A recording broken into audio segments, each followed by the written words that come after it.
So one of my biggest concerns last year was that another draft would end up ruining the women's divisions, because I personally was fine with the dynamic of letting Raw be the horsewoman division that caters to the Smarks and Triple H's ego, while SmackDown would be the show for the real fans. So once they did the Superstar Shakeup and put Charlotte on SmackDown, I automatically thought that SmackDown was just going to turn into the Charlotte division, and at first, it looked like it.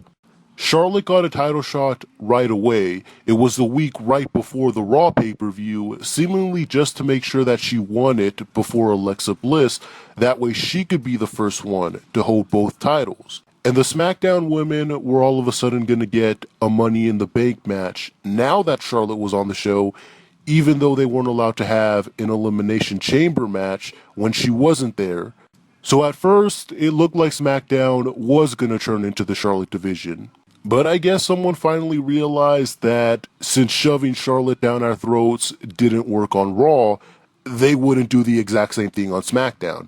And so far, I'd say it's worked out for the better. One of the best things that SmackDown has done for their division is made it so just about everyone is on the same level.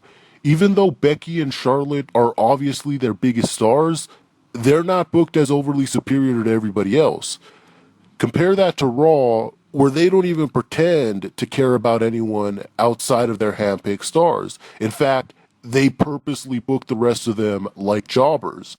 And it's unfortunate because Raw does have the better overall roster compared to SmackDown, but they just can't get over their habit of having to revolve the division around one or two superstars. I thought that was going to change a little bit when Charlotte left, but they just copy and pasted her exact same booking with Alexa Bliss instead. And sure, Alexa Bliss is a much better superstar than Charlotte, but that type of booking always gets boring no matter how good the talent is. So that's the refreshing thing about SmackDown, is that superstars that would normally be jobbers on Raw actually stand a legit chance of becoming champion on SmackDown.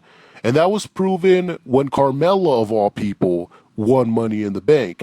And they even managed to stick with her even after they had to redo the match because so-called smart fans who never get worked were crying that a heel cheated to win a wrestling match. Well, congratulations.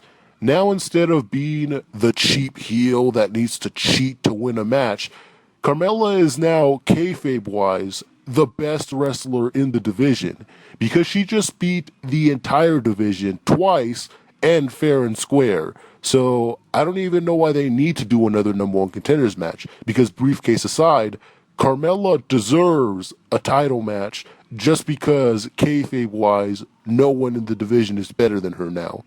So there's been a lot of concern about how much Becky and Bayley have fallen since WrestleMania, and I'd just like to point out that I tried warning you guys that this was going to happen if you weren't patient. If you remember last year, everyone was begging WWE to bring Bayley up already. In fact, the internet practically exploded when she wasn't part of the draft. Well, they got their wish.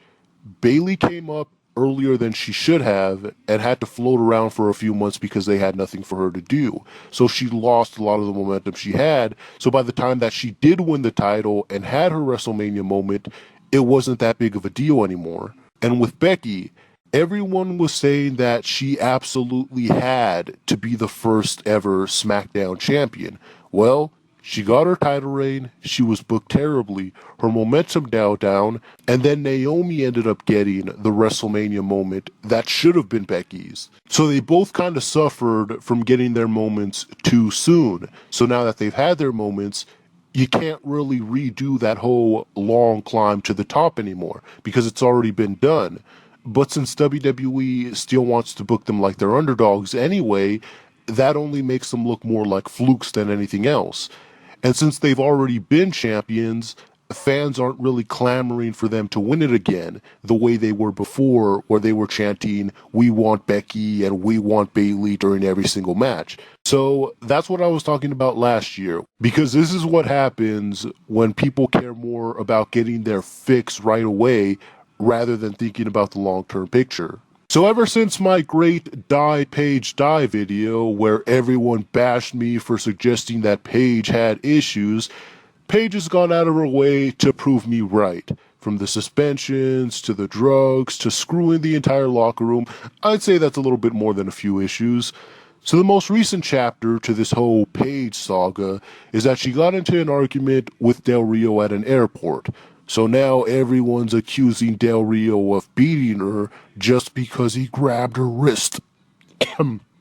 So I guess Paige is like Vince McMahon now, and that's just way too much, but even so, Del Rio wasn't the one that had the cops called on him for domestic abuse. It was Paige that assaulted Del Rio. In fact, it's not the first time Paige assaulted someone in public, so I think I'm a little bit more concerned for Del Rio's safety than I am Paige. I mean, hell, the guy just got stabbed by Paige's crack dealer not that long ago, so clearly he's the real victim in this relationship.